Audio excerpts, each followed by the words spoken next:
Welcome back Royal Diary YouTube channel. நான் உங்கள் Sharma sir பேசுகிறேன். இன்றைக்கி இந்த வீடியோவில் நம்ம டிஸ்கஸ் பண்ணக்கூடியது பார்த்திங்கன்னா NECSSன்னு சொல்லக்கூடிய national centre for earth science and studies இந்த இன்ஸ்டியூஷன்லேருந்து கால்ஃபர் பண்ணியிருந்தேன் ஜூனியர் டெக்னீஷியன் என்ற ஒரு போஸ்ட்டுக்கான எக்ஸாம்ஸ். அதை பற்றி தான் நம்ம வந்து டீப்பாக டிஸ்கஸ் பண்ண போகிறோம். இந்த எக்ஸாமில் வந்து என்னுடைய எக்ஸ்பீரியன்ஸ் எப்படி இருந்துச்சு, கொஷின் எந்த மாதிரி கேட்டாங்க, கொஷினுடைய லெவல் என்ன, ஈஸி, மாட்ரேட், செமி மாட்ரேட், இந்த லெவலில் எந்த மாதிரி இருந்துச்சு, ஸோ எக்ஸ்பெக்ட் கட் ஆஃப் என்ன, 10th பேஸ்டு ஐடிஐ பேஸ்டுன்னு சொல்லியிருந்தாங்களே எப்படி இருந்துச்சுன்றதை பற்றினா கம்ப்ளீட்டாக டிஸ்கஸ் பண்ண போகிறோம். இந்த வீடியோ வந்து உங்களுக்கு வந்து அப்கமிங் செஷன், ஓகே, 2027, 28, 29ன்ற அடுத்தடுத்த ரிக்ரூட்மெண்ட்டுக்கு உங்களுக்கு வந்து ரொம்ப ஹெல்ப்ஃபுல்லாக இருக்கும். சரிங்களா? ஸோ இந்த நோட்டிஃபிகேஷன் எப்போ வந்துச்சு அப்படின்னு பார்க்கும்போது 20/1/2026, ஓகேவா, ஜனவரி மந்த் வந்து கால்ஃபர் பண்ணியிருந்தாங்க. ஸோ ஓகே, அட்வர்டைஸ்மெண்ட் நம்பர் பார்த்தீங்கன்னா advertisement number NCESS@P@GA/1224/16/2025 dated 21/2026. So அந்த டேட்டில் வந்து இந்த அட்வர்டைஸ்மெண்ட்டுக்கான கால்ஃபர் தான் வந்து பார்த்திங்கன்னா junior technician for the regular base job, okay, போஸ்ட்டுக்கான ரெக்ரூட்மெண்ட் வந்து அட்வர்டைஸ்மெண்ட் கொடுத்துருந்தாங்க. ஸோ இதுக்கான அப்ளிகேஷன்ஸ் எல்லாமே வந்து போயிட்டு இருந்துச்சு. ஸோ அதுக்கப்புறம் பார்த்தீங்கன்னா உங்களுக்கு வந்து எக்ஸாம் வந்து கண்டக்ட் பண்ணாங்க. சரிங்களா?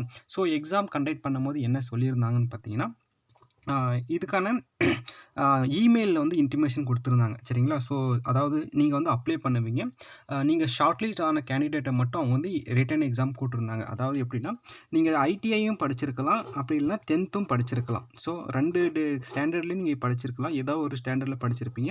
ஸோ 10th ஸ்டாண்டர்ட்னா உங்களுக்கு வந்து பர்சன்டேஜ் பார்ப்பாங்க, 10th ஸ்டாண்டர்டில் எவ்வளோ ஸ்கோர் பண்ணியிருக்கீங்கன்னா, ஐடிஐலையும் எவ்வளோ ஸ்கோர் பண்ணியிருக்கீங்கன்னு பார்ப்பாங்க. சரிங்களா? ஸோ மோஸ்ட்லி நான் எனக்கு இன்ஃபர்மேஷன் நான் கேதர் பண்ண வரைக்கும் பார்த்தீங்கன்னா, ஸோ அப்ளை பண்ணவங்கள எல்லாருமே வந்து அவங்க வந்து எக்ஸாமுக்கு வந்து அலோவ் பண்ணிட்டாங்க. இதில் வந்து ஒரு 4 and 5 ஸ்டூடெண்ட்ஸை வந்து டிசேபிள் பண்ணியிருந்தாங்க. ஏன்னா அவங்க வந்து மல்டிபிள் டைம்ஸ் வந்து அப்ளை பண்ணியிருந்ததுனால அவங்களுடைய அந்த அப்ளிகேஷனை வந்து ரிஜெக்ட் பண்ணிட்டு இருந்தாங்க. ஸோ இது வந்து வெப்சைட் சோர்ஸ்லேருந்து தான் செக் பண்ணிக்கிட்டேன். ஓகேங்களா?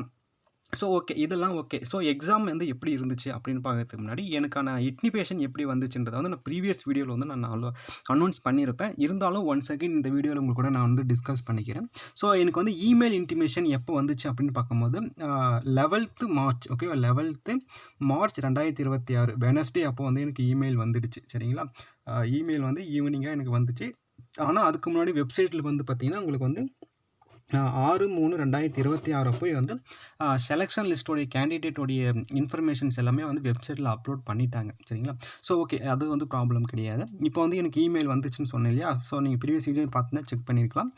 இப்போ வந்து எனக்கு வந்து இமெயில் வந்த பின்னாடி என்ன சொல்லியிருந்தாங்கன்னா, the attending the written test schedule on 22nd March 2026 Sunday in connection with the recruitment of junior technician on the regular base in NCCSS regarding அப்படின்னு சொல்லி எனக்கு வந்து மெயில் வந்துருந்துச்சு. சரிங்களா?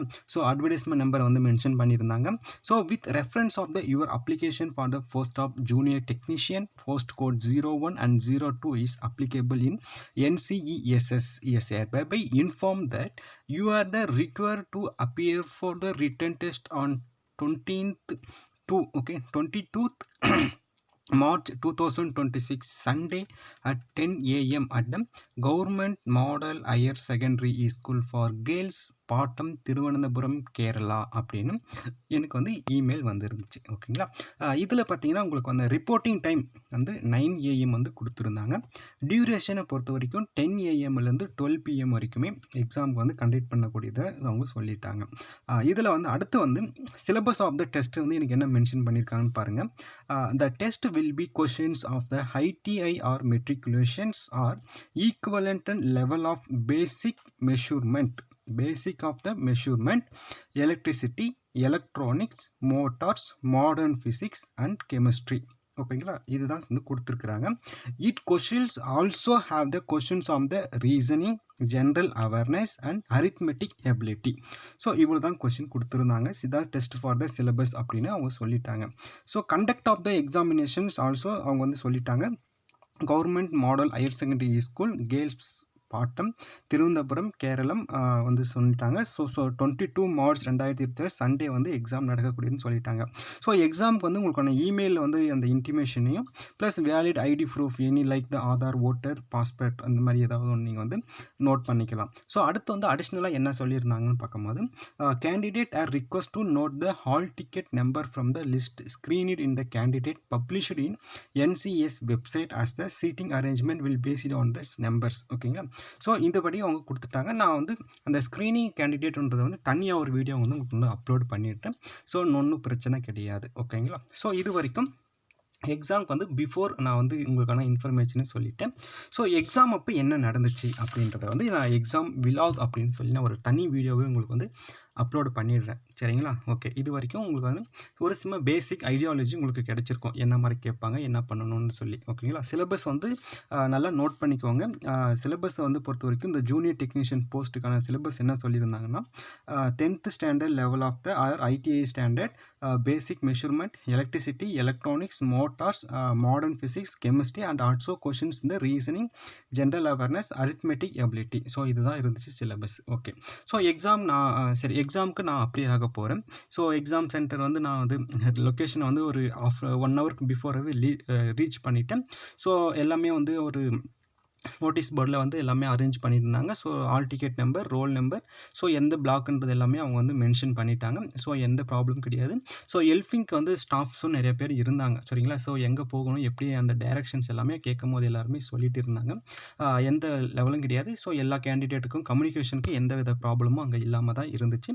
ஸோ பெட்டர் எக்ஸாம் சென்டர்னு சொல்லுவேன். சரிங்களா. ஸோ ஆனால் ஒரு சில விஷயம் வந்து இம்ப்ராப்பராக தான் இருந்துச்சு. ஸோ இந்த clock room maintenance, rest room maintenance, இந்த ட்ரிங்கிங் வாட்டர், இந்த மாதிரியான சில விஷயங்கள் வந்து கொஞ்சம் பூராக தான் இருந்துச்சு. இருந்தாலும் ஓரளவுக்கு மேனேஜபிள் பண்ணிக்கிற அளவுக்கு தான் அந்த எக்ஸாம் சென்டருமே இருந்துச்சு. ஓகேங்களா. ஸோ கொஷின் பேப்பரை பொறுத்த வரைக்கும் எப்படி நடத்துனாங்க அப்படின்னு பார்க்கும்போது நம்ம 10th ஸ்டாண்டர்டில் எக்ஸாம் கொடுப்பாங்க இல்லையா. ஸோ அப்படி கொஷின் பேப்பர் கொடுத்துருவாங்க. அதில் நம்ம புக்லெட்டில் வந்து டிக் பண்ணுற மாதிரி இருக்கும். சரிங்களா. ஸோ ஆஸ் யூஷுவலாக அவங்க வந்து ABCDன்னு சொல்லி ஒரு 4 செட்டில் வந்து எக்ஸாம் கொஷின் பேப்பரை வந்து செட் பண்ணியிருந்தாங்க. ஸோ எல்லாமே பார்த்திங்கன்னா கொஷின்ஸை பொறுத்த வரைக்கும் 100 கொஷின்ஸ் இருந்துச்சு. சரிங்களா. ஸோ 100 கொஷின்ஸில் எனக்கு தெரிஞ்சு பார்த்திங்கன்னா நான் அட்டன் பண்ணும்போது பார்த்திங்கன்னா ஒரு 60% வந்து கோர் சப்ஜெக்டில் இருந்தோம். ஒரு 40% வந்து பார்த்திங்கன்னா உங்களுக்கு வந்து இந்த reasoning, general awareness, current affairs, arithmetic எபிலிட்டின்னு ஒரு 40 கொஷின் இருந்திருக்கலாம். ஒரு 60% வந்து சப்ஜெக்ட் நாலேஜ், இந்த basic measurement, electronics, electricity, motors, modern physics, chemistry வந்து இருந்திருக்கலாம் என்று நான் வந்து அரேஞ்ச் பண்ணிக்கிறேன். ஸோ இந்த கொஷின் வந்து என்னுடைய அட்டெம்ப்ட் எவ்வளோ இருந்துச்சுன்னு பார்க்கும்போது நான் 86 வந்து அட்டன் பண்ணியிருந்தேன். சரிங்களா. ஸோ 86 வந்து நான் அட்டன் பண்ணியிருந்தேன். ஸோ இந்த arithmetic reasoning, arithmetic ability, general awareness, so இதில் வந்து நான் வந்து எல்லாமே கம்ப்ளீட்டாக அட்டன் பண்ணியிருந்தேன். இந்த 40% கொஷினில் வந்து நான் வந்து 38% வந்து நான் கொஷின்ஸை வந்து அட்டன் பண்ணிட்டேன். ஸோ 1 hour வந்து 2 கால்குலேட்டிவாக இருந்ததால் என்னால் அதை அட்டன் பண்ண முடியாமல் போயிடுச்சு. ஸோ கோர் சப்ஜெக்ட்னு எடுத்துக்கும்போது கொஞ்சம் அதில் கொஷின்ஸ் எல்லாமே கொஞ்சம் டெப்த்தாக கேட்டிருந்தாங்க. ஸோ பேசிக் கொஷின்ஸை தாண்டி கொஞ்சம் டெப்த்தாக போடுறதுனா எப்படின்னா நீங்கள் வந்து IIT JEE எக்ஸாமுக்கு வந்து நீங்கள் ப்ரிப்பேர் பண்ணும்போது எலக்ட்ரானிக்ஸில் வந்து பார்த்தீங்கன்னா சர்க்யூட்லாம் கொடுத்துட்டு அதோடைய எத்தனை வோல்ட்டு, சீரியல் கனெக்ஷன், பேரலல் கனெக்ஷன்லாம் நீங்கள் கால்குலேட் பண்ணியிருந்தீங்கன்னா உங்களுக்கு அந்த ஐடியா இருந்துச்சுன்னா இந்த எக்ஸாம் உங்களுக்கு வந்து ஈஸியாக இருந்திருக்கும். ஸோ இந்த மாதிரி கொஷின்ஸ் எக்ஸ்பெக்ட் பண்ணல. நானுமே வந்து இந்த மாதிரி கொஷின் கேட்பாங்க நானும் எக்ஸ்பெக்ட் பண்ணல. பட் ஆனால் கொஷின்ஸ் கேட்டிருந்தாங்க. சரிங்களா. ஸோ இந்த மாதிரியான சில விஷயங்களும் அங்கே வந்து கேட்டிருந்தாங்க. அடுத்து வந்து என்னென்னா ஸோ எக்ஸாம் என்ன நடந்துச்சுன்றதை வந்து நான் வந்து என்னுடைய ஒர்க் ஷீட்னு சொல்லுவாங்க இல்லையா. ஸோ அதில் வந்து ஒரு சிலதெல்லாம் நோட் பண்ணியிருக்கேன். நான் அதை வந்து உங்களுக்கு அடுத்த வீடியோவில் வந்து உங்களுக்கு வந்து எக்ஸ்பிளைன் பண்ணுறேன். இப்போ வந்து பார்த்திங்கன்னா எக்ஸாம் கொஷின் வந்து உங்களுக்கு சொல்லிட்டேன். அதுக்கு 60% ஒரு 40% கொஷின் கேட்டிருந்தாங்கன்னு சொல்லியிருந்தேன். ஸோ என்ன மாதிரியான கொஷின் கேட்டிருந்தாங்க, எப்படி கேட்டிருந்தாங்கன்றதை பற்றி நான் எல்லாமே வந்து பார்த்திங்கன்னா நான் என்னுடைய ஒர்க் ஷீட்டில் வந்து நோட் பண்ணியிருப்பேன். ஸோ அதை பார்த்து நான் உங்களுக்கு வந்து சொல்லிடுறேன். ஸோ கெமிஸ்ட்ரியில் வந்து டிஸ்பிளேஸ்மெண்ட் ஈக்குவேஷன்ஸ், கெமிஸ்ட்ரியில் அந்த மாதிரி கேட்டிருந்தாங்க. ஜென்ரல் அவேர்னஸை பொறுத்த வரைக்கும் பார்த்திங்கன்னா உங்களுக்கு வந்து எனக்கு வந்து கேட்டிருந்தது வந்து கான்ஸ்டியூஷனுடைய ஃபாதர் ஆஃப் த கான்ஸ்டியூஷன், கேரளாவுடைய பெஸ்ட்டு யுனெஸ்கோ அங்கீகரிக்கப்பட்ட ஹியூமனிட்டி ஃபெஸ்டிவல்ஸை பற்றி கேட்டிருந்தாங்க. ஸோ கதகளி, மோகினியாட்டம் இந்த மாதிரியான எதுன்னு கேட்டிருந்தாங்க. ஸோ அந்த மாதிரி ஒன்று கேட்டிருந்தாங்க. அடுத்து வந்து இந்த இந்த centre of the cobalt belt, okay, cobalt பெல்ட்டுன்னு சொல்லி இருக்கக்கூடிய அந்த மைனிங் ஏரியாவை பற்றி கொஞ்சம் ஒரு கொஷின் கேட்டிருந்தாங்க. ஸோ அப்புறமா ரிவர்ஸை பற்றி கொஞ்சம் கேட்டிருந்தாங்க. மோஸ்ட்லி இவ்வளோ தான் எனக்கு ஞாபகம் இருக்கிற மாதிரி தெரியுது. ஸோ அரித்மெட்டிக் ரீசனிங் பொறுத்த வரைக்கும் பேசிக்காக அந்த டாக்டர் ஆர்எஸ் அகர்வாலில் இருக்கக்கூடிய பேசிக் சம்ஸ் தான், பேசிக் மேக்ஸ் தான் கேட்டிருந்தாங்க. அது எல்லாருமே டூயபிள் தான். ஸோ போட முடிஞ்ச அளவுக்கு தான் கேட்டிருந்தாங்க. ஸோ அலிகேஷன்லையும் கேட்டிருந்தாங்க. ஸோ அந்த ஒரு 40 லிட்டர் பாலில் வந்து எத்தனை லிட்டரு வந்து வாட்டரை ஆட் பண்ணுங்கன்னா நமக்கு வந்து 32 ருபீஸ்க்கு நம்ம விற்க முடியும் அப்படின்னு சொல்லி ஒரு கொஸ்டின் கேட்டிருந்தாங்க. இந்த மாதிரி ஒரு சில விஷயங்களும் நமக்கு வந்து கேட்டிருந்தாங்க. சரிங்களா? ஸோ அதுக்கப்புறம் வேறு என்ன அப்படின்னு பார்க்கும்போது ஸோ அதுக்கப்புறம் கொஷின்ஸு அதுக்கப்புறம் கொஷின்ஸ் எப்படி இருந்துச்சு அப்படின்னு நம்ம பார்க்கும்போது பேசிக் லெவலில் தான் இருந்துச்சு. ஸோ ஒன்றும் பிரச்சனை கிடையாது. ஸோ உங்களுக்கு அந்த ஸ்க்ரீனில் நான் ஷோ பண்ணியிருக்கேன் பார்த்தியா, இந்த மாதிரியான விஷயத்தில் இருந்தால் உங்களுக்கு வந்து கொஷின் கேட்டிருந்தாங்க மோஸ்ட்லி. ஸோ உங்களுக்கு ஏதாவது டவுட் இருந்துச்சு அப்படின்னா நீங்கள் வந்து ஸ்க்ரீன்ஸை வந்து பேஸ்ட் பண்ணிவிட்டு இந்த போஸ்ட்டை வந்து நீங்கள் செக் பண்ணி பாருங்கள். நான் உங்களுக்கு இதிலே சொல்லியிருப்பேன். சரிங்களா? அந்த எலக்ட்ரிஷியனில் வந்து டிரான்ஸ்ஃபார்மரை பற்றின கொஷின் இருந்துச்சு, டிசி மோட்டார்ஸ் வந்து பற்றின கொஷின் இருந்துச்சு. அப்புறமா measurement instrument, vernier caliper, micrometer, limit gauge இதை பற்றிலாம் இருந்துச்சு. அப்புறம் என்ஜின்ஸை பற்றி கொஞ்சம் கேட்டிருந்தாங்க, ஃபியூல்ஸை பற்றி கேட்டிருந்தாங்க, safety measurement, geometry, complex mass calculation இதை பற்றிலாம் கொஸ்டின் கேட்டிருந்தாங்க. ஸோ இந்த பக்கம் உங்களுக்கு இந்த எக்ஸ்பெக்டேஷன் கட் ஆஃப் அப்படின்னு பார்க்கும்போது அரௌண்ட் ஒரு 85 to 80 ஆர் 70 to 74 இந்த மாதிரி இருக்கலாம்னு நான் வந்து என்னுடைய அலிகேஷனில் மட்டும்தான் நான் வந்து உங்களுக்கு அந்த கேட்டகரி எக்ஸ்பெக்டட் கட் ஆஃப்ஸ் நான் வந்து உங்களுக்கு வந்து மென்ஷன் பண்ணியிருக்கிறேன். ஸோ இது எல்லாமே என்னுடைய எக்ஸாம் எக்ஸ்பீரியன்ஸ் மட்டும்தான்.